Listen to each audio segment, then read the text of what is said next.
Jared Polin, FroKnowsPhoto.com, and we're here with another Flickr.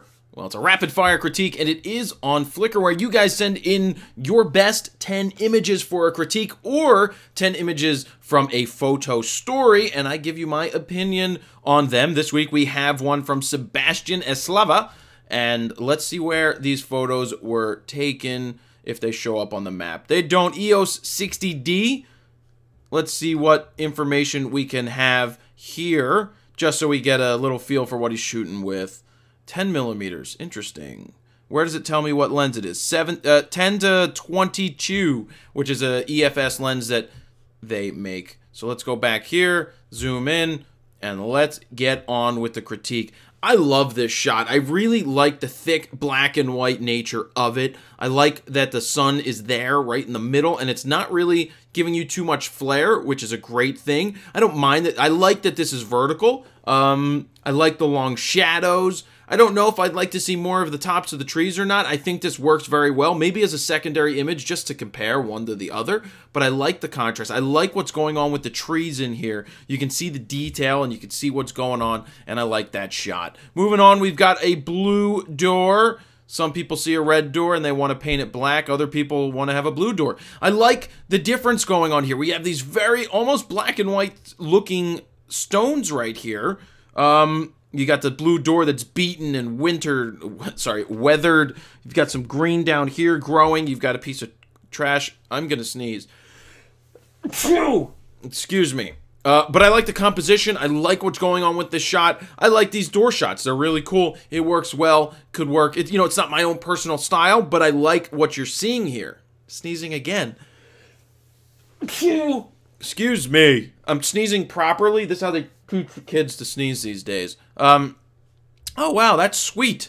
I think this is a cooler shot than if it was just a picture of these awesome mountains and this awesome water. The fact that it has the dock in there puts it in the context, gives some size. The sky looks cool. What lens did he use for this one? The 10 to 22 again. So I like the feel of this image. I really like the dock, and I like the background. I mean, God, could you imagine climbing these things and maybe... Is it too steep to climb? I don't know. I'd like the challenge. I want to climb something. I do. I'd like to... Hey! That's freaky. And I think the lighting does work with this. The lighting, the color, wow, look at that. It's just crazy. It's a freaky shot, and I think it works well. Nice job.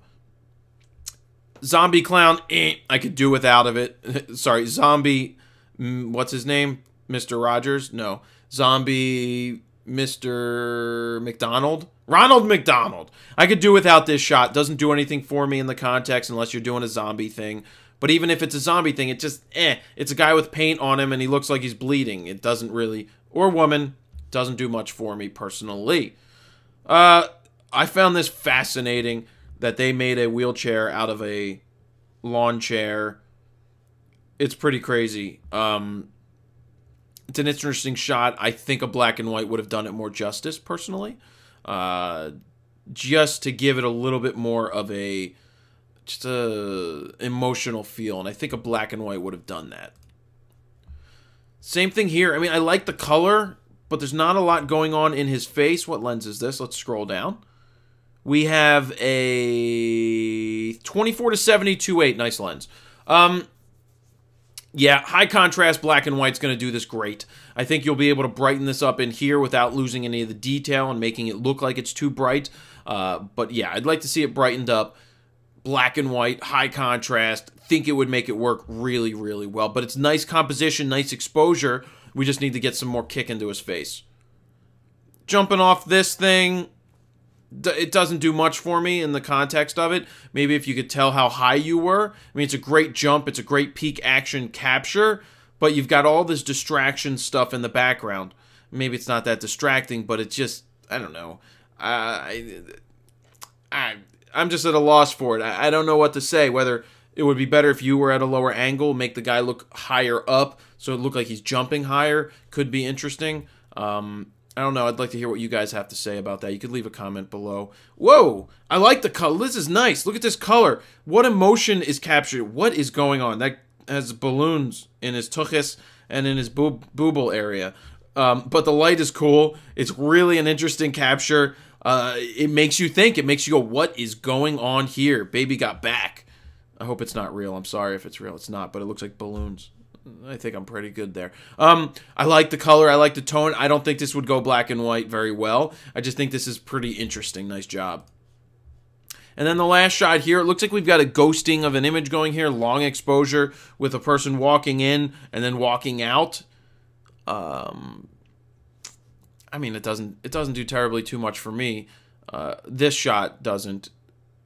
It doesn't really create much of a lot of stuff. Bloitis. I don't know what that stands for, but I don't know. Maybe do you guys see something different with some of these images? You know, leave a critique of the critique down below. Like, do you like this image? Do you like that other image I said didn't do much for me of the guy jumping?